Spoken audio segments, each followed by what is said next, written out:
कई साल बीत गए। अनामिका का डर, उसकी बेबसी और उसका अधूरा प्रतिशोध अब इस हवेली की आत्मा बन चुका था। स्थानीय लोग इसे चुड़ैल की हवेली कहने लगे थे।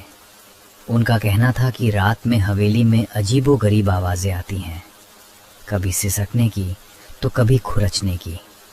एक दिन पुराने मित्र रात के अंधेरे में एक चाय की टपरी पर बैठे हुए थे।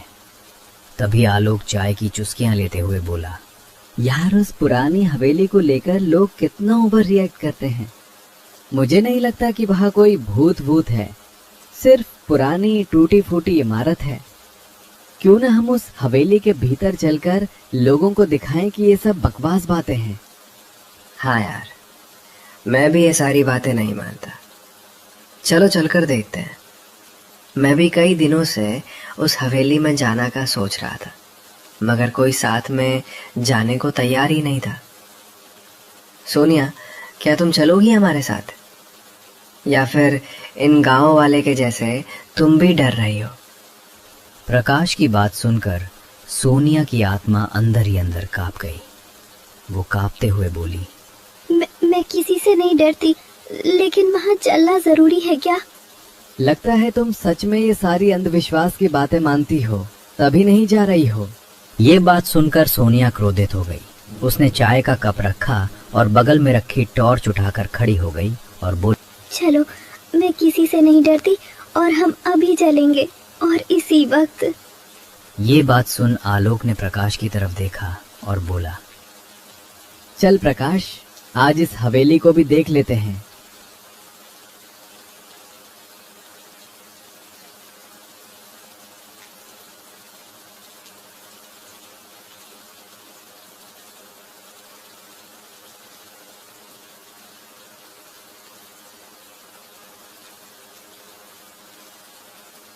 लो, पहुंच गए हवेली। चलो भीतर चलो।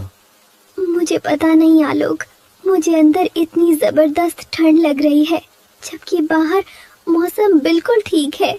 मेरे रोंगटे खड़े हो रहे हैं, जैसे कोई हमें लगातार देख रहा हो। रुको, यहाँ आओ, इस कोने में देखो।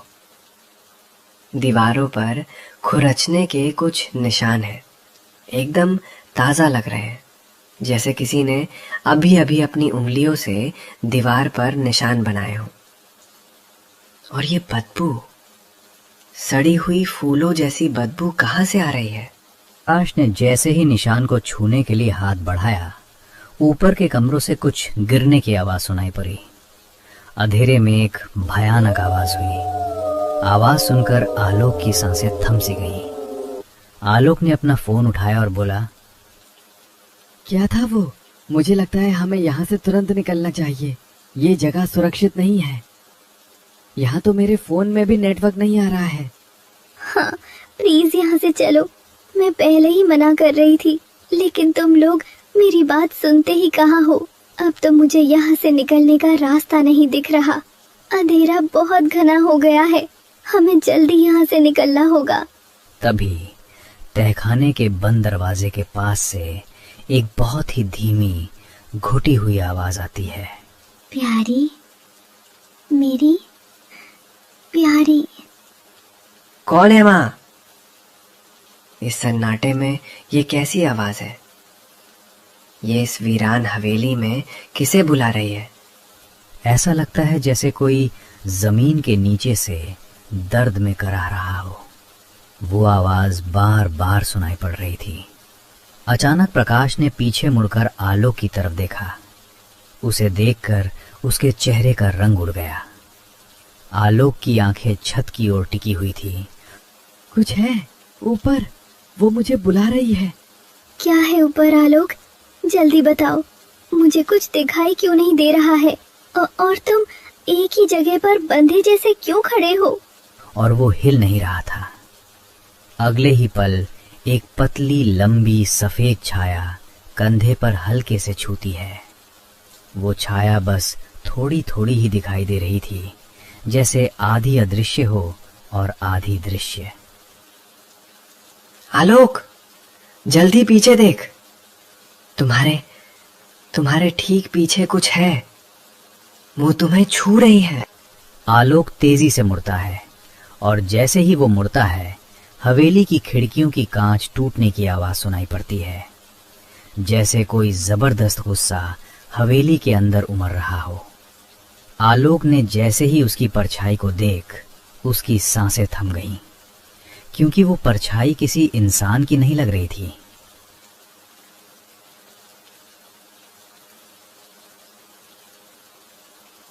जब वे आंखें खोलते हैं, आलोक वहां से गायब हो चुका था। जमीन पर जहां वो खड़ा था, वहां सिर्फ एक लंबा गहरा लाल घेरा खींचा हुआ था। हवेली ने अपना पहला शिकार ले लिया था। रमेश के बाद अब आलोक।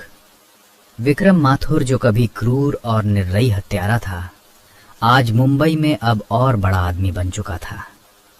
लेकिन पिछले कुछ सालों से उसका जीवन नर्क बन चुका था।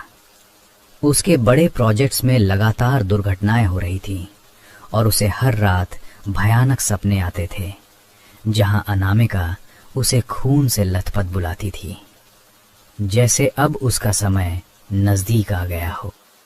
यार जग्गू, ये क्या हो रहा है? पिछले हफ्ते 3 मजदूर दीवार के नीचे दब गए। ये कौन सी मनहूसियत है जो मेरे पीछे पड़ी है?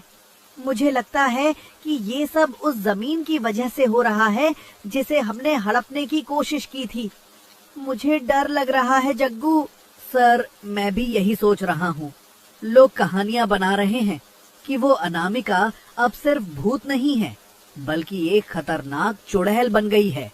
उसका इंतजार खत्म हुआ और अब वो हमें इस दुनिया में चैन से जीने नहीं देगी।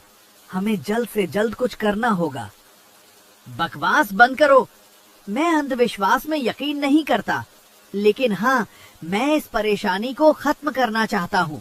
तुम तुरंत एक निपुण तांत्रिक को बुलाओ और आज रात हम उस हवेली में जा रहे हैं। मैं ये सब हमेशा के लिए खत्म कर दूंगा, चाहे मुझे तहखाने को डायनामाइट से ही क्यों ना उड़ाना पड़े।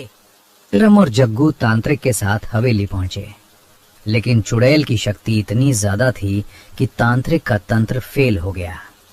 चुड़ैल ने तांत्रिक को एक पल में खत्म कर दिया, जिससे उसका शरीर हवा में घूमकर दीवार से जा टकराया। वे दोनों डर के मारे हवेली के एक छोटे से कमरे में छिप गए। हम यहाँ फंस गए हैं विक्रम। वो यही है। मैं उसकी सड़ी हुई गंध महसूस कर सकता हूँ।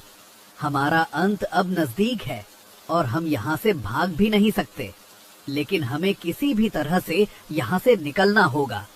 खामोश हो जाओ। हमें कोई रास्ता ढूंढना होगा। हमें उसे शांत करना होगा। शायद अगर हम उस तहखाने को पूरी तरह से दफना दें तो सब ठीक हो जाए। तुम बाहर देखो, कोई रास्ता है क्या? उसी हवेली के बाहर 2 लोग कुछ बातें कर रहे थे। वे थे नेहा, जो कि अनामिका की छोटी बहन थी, और विकास, जो एक जासूस था। नेहा सालों से अपने बहन की मौत का सच ढूंढ रही थी। उसने आज विक्रम और जग्गू को उस तांत्रिक के साथ भीतर जाते हुए देख लिया था। यही वो जगह है विकास की मैं तुम्हें आज यहाँ लेकर आई हूँ, क्योंकि मेरे पास सबूत है। मैंने विक्रम और जग्गू को उस हवेली के भीतर जाते हुए देखा। हो ना हो उन्होंने ही मेरी दू को मारा होगा, और मेरी दीदी भीतर उनका इंतजार ही कर रही थी। अब बस हमें उन्हें अंदर फंसाए रखना होगा, ताकि मेरी दीदी का बदला पूरा हो सके। नेहा, तुम्हारा दृढ़ संकल्प सराहनीय है, लेकिन अगर ये कहानी सच है तो हमें बहुत संभल कर रहना होगा। ये जगह मौत का जाल है और हम इसमें फंस सकते हैं। हमें सिर्फ बदला चाहिए, अपनी जान नहीं गंवानी। मुझे डर नहीं है, मुझे बस न्याय चाहिए। सालों से मेरी दीदी की आवाज दबी रही। आज वो रात है जब उन्हें पता चलेगा कि दीदी ने बदला लेने का इंतजार क्यों किया। अब हम उन्हें और भागने नहीं देंगे। वे उस कमरे में पहुंचे जहां विक्रम और जग्गू छिपे हुए थे। कौन हो तुम लोग? पुलिस, हमें बचाओ। यहाँ कुछ भयानक है। ये सचमुच एक चुड़ैल है, वो हमें मार डालेगी।